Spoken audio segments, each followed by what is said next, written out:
전신갑주 도약을 지금 앞서서 말씀드린 것처럼 전신갑주가 우리의 이제 도약의 기초로 삼다면 이제는 전신갑주를 통해 확실하게 입어서 도약하셔야 되겠다는 거죠.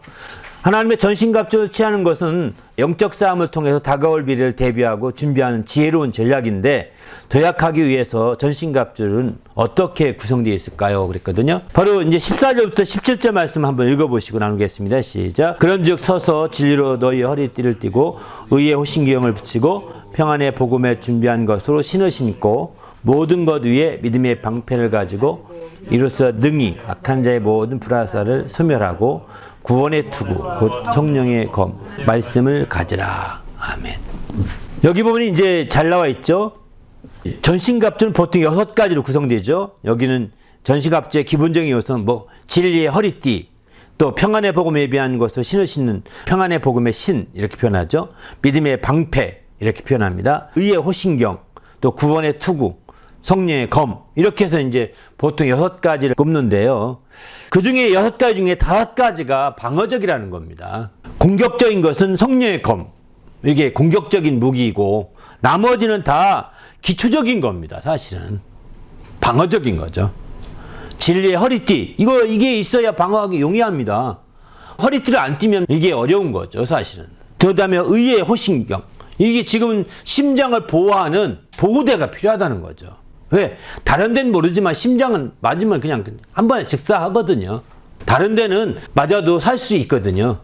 머리 투구가 또 쓰죠, 머리는. 그러니까 이 중요한 부분을 보호하는 겁니다. 그 외에 그래서 호신경이라고 하는 것은 심장을 보호하는 그런 장치입니다. 그 다음에 이제 그것만 있으면 되나요? 신발이 있어야 되겠죠. 신이 없으면 아무데나 달릴 수가 없잖아요. 평안의 복음으로 준비한 것으로 신을 신으라는 겁니다. 또 믿음의 방패, 또 날라오는 화살이라든가 있다면 막아야 되겠죠. 옛날에는 이제 총이 없었으니까 화살만 있으니까 이걸 이렇게 하지만 요즘에는 또 이제 그 아마 방패가 총알까지 막는 방패가 나올 겁니다. 아마 가벼운 방. 또 구원의 투구는 머리를 보호하죠. 심장 못지않게 머리도 중요하죠. 그리고 마침내 성령의 검을 가지. 이것입니다. 이게 바로 이제 우리가 더 다가올 그 영적 싸움을 대비하고 준비하는 거죠. 이런 것들로 철저히 무장되라는 거예요. 이거 하나하나에 대해서는 뭐 깊이 하려면 한이 없고 이렇게 이런 6가지로 구성되어 있다는 점을 보게 됩니다. 여기서 이제 한 가지 특이한 점은 알다시피 앞면, 전면 중심으로 다 무장됐지만 등은 보호대가 없다는 겁니다. 그래서 2사람 이상 서로 함께 짝이 되어 동역하기를 성경은 권하고 있습니다. 등을 맞대고 싸우면 앞면만 싸우면 되는 거거든요.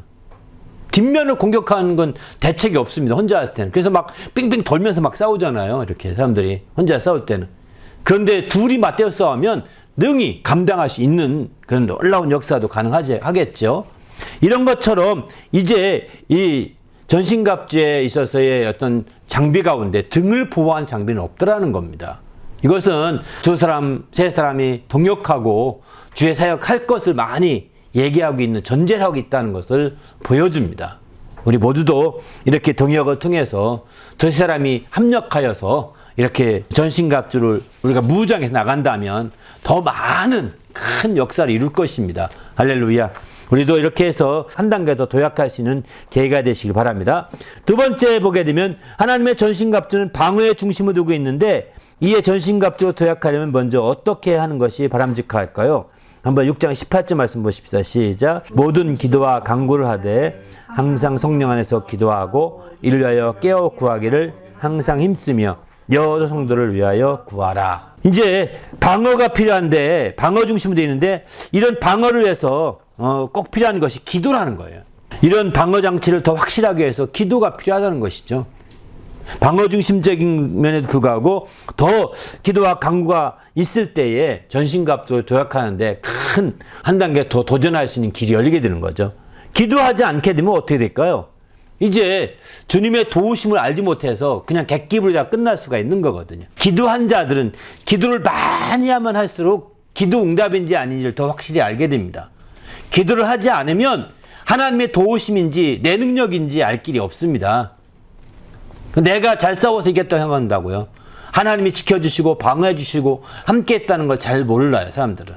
그러나 기도한 사람들은 이것은 하나님이 도와주신 것이고 하나님이 지켜주신 것이다 라고 하는 것을 알게 되는 거죠.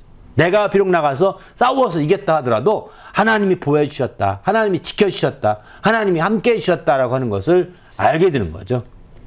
바로 이처럼 그래서 기도와 간구가 어느 때보다도 필요하다는 거죠. 평상시에 우리가 더 많이 기도하고 간구에 힘써서 이렇게 한 단계 전신갑주 도약할 수 있는 준비가 되어지시기를 부탁드립니다. 할렐루야. 여기 기도가 있고 또 간구가 있죠. 근데 기도와 간구라고 할 때 기도는 우리가 알다시피 좀 간구는 좀 더 간절히 구하는 겁니다. 기도는 그저 하나님께 우리 사정을 아리고 구하는 것이겠지만 좀 더 간절히 구할 때는 간구라고 표현합니다. 이렇게 어쨌든 우리는 철저히 이렇게 구해서 이렇게 나가야 되는 거죠. 전신갑주 치하에 도약하려면 무엇보다 기도가 필요한데 특히 합심 중보 기도가 왜 중요합니까? 그랬거든요. 마태복음 말씀과 사도행전 말씀 한번 읽어보실까요? 시작. 진실로 다시 너에게 이르노니 너희 중에 두 사람이 땅에서 하늘에 계신 내 아버지께서 그들을 위하여 이루게 하시리라. 두 사람이 내 이름으로 모인 곳에는 나도 그들 중에 있느니라. 여자들과 예수의 어머니 마리아와 예수의 아우들과 더불어 마음을 같이하여 오로지 기도에 힘쓰더라. 합심 기도가 왜 중요하냐면 우리 주님이 두세 사람이 합력하여 합심해서 기도할 때 주님이 함께 하시기 때문입니다. 그러니까 정말 우리가 두세 사람이 합심하여 기도한다는 것은 그 머리가 주님이 함께 한다는 것이 그저 감독자로 함께 하는 것이 아닙니다. 감시자로 함께 하는 것이 아니라 머리로서 함께 하는 것입니다. 두세 사람이 합심하는 합심 기도는 머리이신 주님이 역사하도록 만든다는 겁니다. 바로 주님이 머리이신 주님이 역사한다는 것은 주님이 지시하시고 주님이 가르쳐 주시고 주님이 인도하시고 주님이 책임져 주시는 거죠. 이런 차원에서 굉장히 중요한 거예요. 그 두세 사람이 내 이름으로 모인 곳에 나도 그들 중에 있다. 그들이 합심하여 기도할 때 그들 중에 함께하고 있다. 이렇게 말씀하시므로 우리가 그저 형식적인 것이 아님을 표현해 주고 있는 거죠. 우리는 그저 두세 사람이 그냥 단순하게 합력하여 기도하는 정도로만 생각할지 모르지만 실제로는 이렇게 두세 사람이 모여서 함께 기도하는 것이 최소 단위의 교회를 이룬다는 것을 나타냅니다. 교회의 머리는 주님이시죠. 주님이 머리로서 함께 계시는 거죠. 이렇게 두세 사람이 함께 모여 기도한다는 것은 최소 단위의 교회를 이룬다는 것을 나타내기 때문에 주님이 머리로서 그 몸된 교회를 지키고자 하시는 음부의 권세에 이기지 못하게 지키고자 하시는 주님의 뜻을 이루어가게 되시는 거죠. 그리고 두세 사람이 이렇게 기도할 수 있는 아주 최소 단위의 교회 중에 대표적인 것이 가정이죠. 가정입니다. 가정에서 두세 사람이 함께 기도할 수 있게 되는 거죠. 바로 우리의 가정이 이렇게 최소 단위의 교회라고 볼 수 있습니다. 또 더 나아가서는 친구도 될 수 있겠죠. 두세 사람이 모여 함께 기도하는 친구도 될 수 있을 것입니다. 혼자 기도보다는 두세 사람이 합심하여 기도하는 것이 굉장히 중요하다는 거예요. 이렇게 기도해서 함께 할 때 최소 단위의 교회로 인정되기 때문에 최소 단위의 교회를 통해서 한 단계 더 새롭게 될 수 있는 거죠. 그러면 주님이 음부의 권세에 이기지 못하는 교회를 세우리라 했는데 그 교회가 세워지고 있는 것입니다.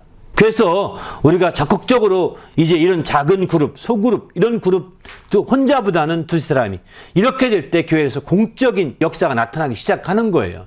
예배도 마찬가지, 온라인 예배 드릴 때도 두세 사람이 모여서 예배하라고 저는 권하고 싶습니다. 한 수만 있다면. 왜냐하면 그렇게 되면 공적인 역사가 나타나거든요. 두세 사람이 모여서 함께 기도하고 함께 예배 드리면 혼자 예배 드릴 때보다는 훨씬 공적이 되어서 아마 여러분 두세 사람만 있어도 함부로 행동하지 않을 거예요. 그죠? 누워서 예배 드린다든가 또는 뭐 다리 쭉 뻗고 예배 드린다든가 이렇게 버릇없는 행위는 별로 안 할 것입니다. 그래도 기본적인 예의는 지키려고 할 것입니다. 어린애가 있다 하더라도 예배 드리는데 얘가 볼 텐데 하고서 그러면 주님을 인정하고 주님이 역사하시는 환경이 열리게 되는 거죠. 이렇게 온라인 예배 드려도 그렇게 할 필요가 있습니다. 혼자서 그냥 군것질하면서 막 이렇게 예배 드리고 물론 뭐 그렇게도 할 수 있을지도 모르겠습니다. 뭐 자유가 만끽하는 사람들은 그렇게 교회 가서도 그렇게 할 수도 있죠. 왜? 졸리고 힘들 때는 사탕도 먹고 막 그렇게 하잖아요. 예배 시간에도. 그죠? 왜? 자는 것보단 나으니까요. 나으니까 그렇게 할 수 있지만 사실 그건 하나님 앞에서 바른 자세는 아닌 거죠. 일반적으로. 그런 것처럼 두세 사람이 함께 예배드리면 공적이 됩니다. 신기하게. 그러면 주님이 머리가 되셔서 그 공적 교회를 인도하시고 거기서 지도하시고 지시하시고 가르쳐 주시고 이끌어 주시는 거죠. 이렇게 되나갈 때 우리가 하나님 안에서 새롭게 될 수 있다는 겁니다. 할렐루야. 바로 그래서 두 사람이 모여 합심기도하는 것은 굉장히 중요합니다. 또 네 번째, 합심하여 중보기도할 때 가장 먼저 구할 것은 무엇입니까? 장 19절 20절 같이 볼까요? 시작. 또 나를 위하여 구할 것은 내게 말씀을 주사 나로 입을 열어 복음의 비밀을 담대히 알리게 하옵소서 할 것이니 이 일을 위하여 내가 사신이 된 것은 나로 이 일을 말을 담대히 하게 하려 하심이라. 바로 합심기도에 있어서 가장 먼저 기도할 것은 말씀을 주시도록 기도하는 거죠. 그죠?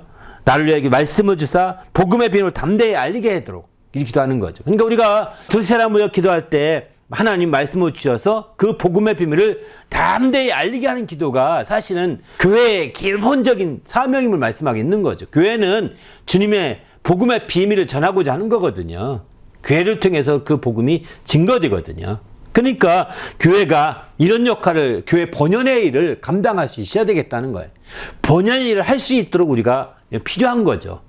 그 외에 다른 거, 뭐 건강을 위해서, 또 합격을 위해서, 또는 재물을 위해서 하는 건 그 후차적인 기도고, 먼저는 이와 같이 복음의 비밀을 담대히 말씀을 줘서 전할 수 있도록 해야 되겠다. 이게 그 바탕이고, 이를 위해서 재물도 주시고, 이를 위해서 또 다른 지혜도 주시고, 이를 위해서 다른 명예도 주시고, 이렇게 기도할 수 있는 거죠. 그러니까 알다시피 복음의 비밀을 전하는 이 사명을 놓쳐버리고 명예나 재물이나 또 지혜 이런 것도 구하면 이게 다 기복신앙이 될 수 있다는 겁니다. 이렇게 되게 되면 이제 중심을 놓쳐버리는 세상적인 기도와 다름이 없게 되는 거죠.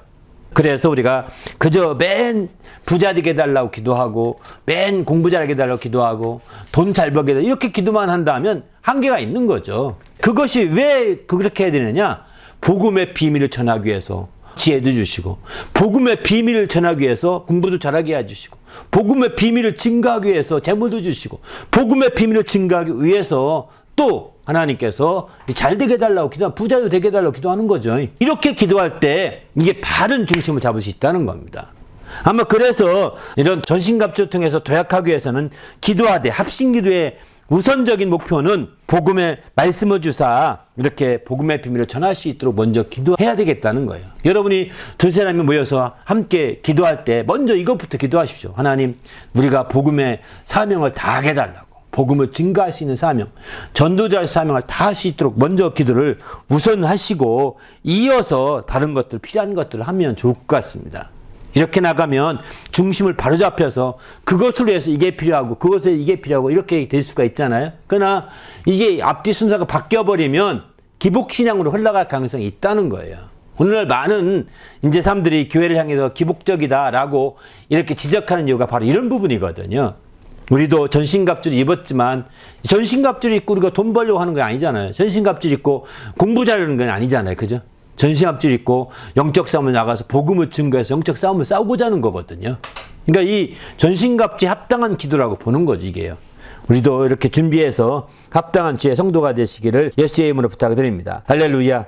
더 나아가서는 나를 위해서 기도할 것은 하면서 또 기도하죠. 그죠? 바로 이 쇠사슬의 메인바 되었으니 담대히 말씀을 증거하게 해달라고 그 지도자를 위해서 기도해야 되는 거죠. 왜? 대장이 죽으면 다 지는 겁니다. 여러분 아무리 개인이 승리해도요. 대장이 지면 다 지는 거예요. 그러니까 지도자가 지면 그만큼 타격받는 겁니다. 갑자기 대통령이 있다가 갑자기 대통령이 죽었어요. 어떻게 타격받는 거죠. 출렁거리는 겁니다. 큰 문제가 생기는 거예요. 그 틈을 타서 정권의 혼란을 틈을 타서 쳐들어올 수 있는 거거든요. 그래서 우리는 항상 이제 복음의 비밀을 먼저 기도하고 그 다음에 이제 이루에 세워진 자들, 그 지도자들을 놓고 기도하는 거죠. 그래서 대장의 승리는 우리 개인의 승리가 되게 되는 거죠. 개인의 승리로 끝나서는 안 되고 전체가 이기는 거기 때문에 대장 개인이 이기는 것이 아니거든요. 지도자가 승리하는 것은 그 인도하는 그 집단 전체가 이기는 거거든요. 그러니만큼 그렇게 할 수 있도록 대장이 이길 수 있도록 승리할 수 있도록 합심기도는 아무리 강조해도 지나치지 않다는 거죠. 다섯 번째 보게 되면 전신갑주를 취해서 치열한 영적 싸움이 벌어지게 되는데 그때 어떻게 영혼을 얻게 될까요? 했거든요. 한번 두 말씀 함께 읽어봅니다. 마태복음과 마가복음 시작. 사람이 먼저 강한 자를 결박하지 않고서야 어떻게 그 강한 자의 집에 들어가 그 세간을 강탈하겠느냐. 결박한 후에야 그 집을 강탈하리라. 사람이 먼저 강한 자를 결박하지 않고는 강한 자의 집에 들어가 세간을 강탈하지 못하리니 결박한 후에야 그 집을 강탈하리라. 아멘. 전신갑주를 취해서 우리는 영적 싸움을 벌어지는데, 영적 싸움에서 우리가 이기기 위해서는 바로 먼저 강한 자를 결박해야 되겠다는 거죠. 그래서 여기 이제 주님께서 비유로 말씀하시죠. 사람이 먼저 강한 자를 결박하지 않고는 강한 자의 집에 들어가서 그 집에 있는 세간들을 뺏어올 수 없다. 여기 세간들을 사실 영혼으로 비유하거든요. 그러니까 마귀의 밑에, 강한 자, 마귀 밑에 있던 영혼들을 우리가 끄집어내 오려면 그 강한 자를 결박해야 된다는 겁니다. 강한 자를 대적해야 된다는 겁니다. 영적 우리가 전신갑주 입었으면 그 마귀의 관계를 대적한다고 나오잖아요. 그죠? 적군의 대장인 마귀를 대적하는 거거든요. 그 강한 자를 정확하게 짚어가야 되는 거죠. 그냥 적이 누군지, 적군의 대장이 누군지 이게 불분명해서는 안 된다는 겁니다. 그렇게 해서 그 대적한 후에, 그를 결박한 후에야 그 안에 있는 영혼들, 그가 사로잡고 있던 영혼들을 그가 지배하고 있던 모든 것도 다 뺏어올 수가 있는 거죠. 이렇게 되듯이 우리가 영적인 면에서 이렇게 강한 자를 결박하는 이게 너무 중요하다, 이렇게 표현할 수 있는 거죠. 그래서 우리는 정말 우리의 영적인 면에서 우리의 대적이 누군지, 우리 적이 누군지 이게 분명히 알아야 합니다. 그래서 마귀의 관계를 대적하기 위하여 하나님의 전신갑주를 취하라, 이렇게 말씀하거든요. 이처럼 마귀의 관계를 왜 대적하느냐? 마귀가 그 대적이기 때문입니다. 주적이에요, 사실은. 마귀가 주적인데 우리는 종종 마귀가 주적이 아니라 자기의 어떤 집안 식구가 주적일 때가 많습니다. 자기 가까운 친구가 주적일 때가 많습니다. 자기 주위에 있는 내가 사랑할 대상이 주적일 때가 있습니다. 왜? 별거 아닌 것 가지고 싸웠다고 그것으로 인해서 주적이 되어버립니다. 참, 얼마나 안타깝습니까? 주적이 아닙니다. 그들은 다 사랑할 대상입니다. 잠시 의견이 차이가 있고 견해가 달라서 정말 좀 더 트러블이 생겼다 하더라도 그들은 사랑할 대상이지 적이 아닙니다. 적은 마귀요. 대적은 마귀인 거죠. 그리고 그의 관계 때문에 지금 틀어지고 어려워지고 힘들었다 하더라도 대적하기 위해서 우리는 철저히 하나님의 전신갑주를 취해야 되는 거죠. 그럴 때 마침내 우리가 정말 그 승리하시고 그 강한 자를 그렇게 해서 대적하고 분명히 할 때 마침내 그 안에 관계 속에서 우리가 농락당했던 자들을 다 끄집어낼 수 있고 함께 할 수 있는 길이 열리는 거 아니겠습니까? 우리 모두도 이렇게 해서 전신갑주 취하여 승리하는 성도가 되시길 바랍니다. 할렐루야. 여섯 번째 보면 전신갑주로 무장해서 나간 최일선에는 영적인 치열한 싸움이 전개되고 있는데 그때의 기도는 어떤 역할을 하는 것일까 이렇게 했거든요. 한번 말씀 세 구절 읽어봅니다. 시작. 진실로 다시 너희에게 이르노니 너희 중 두 사람이 땅에서 합심하여 무엇이든지 구하면 하늘에 계신 내 아버지께서 그들을 위하여 이루게 하시리라. 너희가 기도할 때 무엇을 믿고 구하는지 다 받으리라 하시니라. 너희가 내 안에 거하고 내 말이 너희 안에 거하면 무엇인지 원하는 대로 구하라. 그리하면 이루리라. 아멘. 기도가 어떤 역할을 하느냐? 치열한 전쟁터이지만 그 전쟁, 치열한 전쟁의 어떤 전선이라고 볼 수 있겠죠. 우리 영적 싸움 자체가. 그럼에도 불구하고 기도는 거기에 계속 보급품을 공급해 주는 거죠. 총알이 떨어졌습니다. 공급해 줘야 이기지 않겠습니까? 그 공급해 주시면 승이 없어요. 우리가 임진왜란 때 행주산성에서 이겼다고 합니다. 이겼다고 하는데 그때 결정적인 것은 행주산성이 한강에 이렇게 붙어 있잖아요. 그죠? 한강에 붙어 있으니까 87살 된 장군이라고 합니다. 87살 된 장군인데 이순신이 그 초임 장교로 들어갔을 때 그의 대장이었다고 합니다. 근데 그 대장이 예수님이 마침내 삼도 수군 통제자가 됐을 때 그분이 자문을 받은 거예요. 그분을 모셔서 난 도와주십시오. 나를 위해서 도와주십시오. 나라를 위하여 청하니까 이분이 이 노구에도 불구하고 나오신 거예요. 그래서 그 장군이 마침내 돕다가 나중에 그분은 이제 그 전쟁 얼마 뒤에 충청도 쪽에 수군 통제자가 있는데 충청도 거기서 많은 화살과 많은 무기를 싣고 한강으로 들어와서 행주산성에 공급해 준 거예요. 보급품을. 그거를 일본 놈들이 다 보고서 아 이제 끝났다. 더 이상 싸울 수 없다. 물러났다는 겁니다. 이건 실화예요. 80이 넘은 그 노인 장군이 이렇게 함께 했고, 그분이 그 길을, 충청도 수군을 맡았던 그분이 이렇게 옮겨서 행주 산성에, 한강편에 있거든요. 그러니까 한강 뒤로 해서 지원해 줬다는 거예요. 그래서 마침내 싸우던 일본군들이 물러설 수밖에 없었다고 합니다. 놀랍죠. 이런 보급품이 지원되면은요, 계속 싸울 수 있거든요. 이게 떨어지면 죽는 거죠. 그래서 전쟁에서는 이 보급품을 막으려고 몸부림치는 겁니다. 보급선을 끊으려고요. 막 몸부림치는 거예요. 보급품 후생에는 모든 길을 차단하려고 몸부림치는데, 근데 알다시피 기도는 이 막을 수가 없거든요, 적군이. 근데 우리가 알다시피 부정적인 믿음, 다시 말해 불신을 심지 않는 이상은 막을 수 없어서, 믿음 있는 자들은 막을 길이 없다는 거예요. 믿음 있는 자는 불가능이 없다고 하는 것이, 능치 못함이 없다는 것이 바로 이거죠. 그러나 불신을 갖기 시작하면 이게 보급품이 끊어지는 거거든요. 그래서 우리는 불신을 다 버려버리고 적극적으로 믿음을 발휘해서 구하시길 바랍니다. 할렐루야. 그래서 무엇이든지 믿고 구하는 것은 다 받으리라. 믿고 구하는 것이라고 표현하죠. 이렇게 마태복음 21장 22절은 무엇이든지 믿고 구하는 건 다 받으리라. 어떻게 믿을 수 있을까요? 주의 말씀을 통해 믿는 거거든요. 그래서 요한복음에서 이렇게 말합니다. 내 안에 거하고 내 말을 너희 안에 거하면, 우리 안에 말씀이 있으니까 믿을 수 있게 되는 거죠. 구하라. 그러면 너에게 이루리라고 말씀하고 있는 거죠. 하나님 말씀을 통하여 믿음이 확실해지는 것이 이 보급품을 받는 지름길입니다. 할렐루야. 그러면 어디에 있더라도 이길 수 있습니다. 지금 한강변에 있으니까 배를 타고 가서 보급품을 지원했지만, 삼국색이 있어서 다 포위되면 어떻게 될까요? 남한산성 같은 경우는 다 포위돼가지고 얼마 있지 못하고 다 이제 손들고 나오잖아요. 왜? 추운 날에 먹을 것도 없고 땔감도 없고 보급될 수 있는 길을 다 막아버리니까. 군사가 없어가 아닙니다. 연결을 못 시키고 하니까 임금이 할 수 없이 손들고 나오는 겁니다. 근데 그때 오늘날 같으면 어떻게 될까요? 공중전을 통해서 공급해 줬겠죠. 물론 요즘엔 맞겠죠. 공급은 다. 그러나 우리가 그때 당시에 기도했다면 하나님이 신령한 공급이 될 수 있을 텐데, 어떤 형태든 간에. 근데 그들은 기도할 줄도 모르는 사람들이었으니 뭐 보급로가 막히는 이상 다 끝나버린 겁니다. 항복 안 할 수 없는 거죠.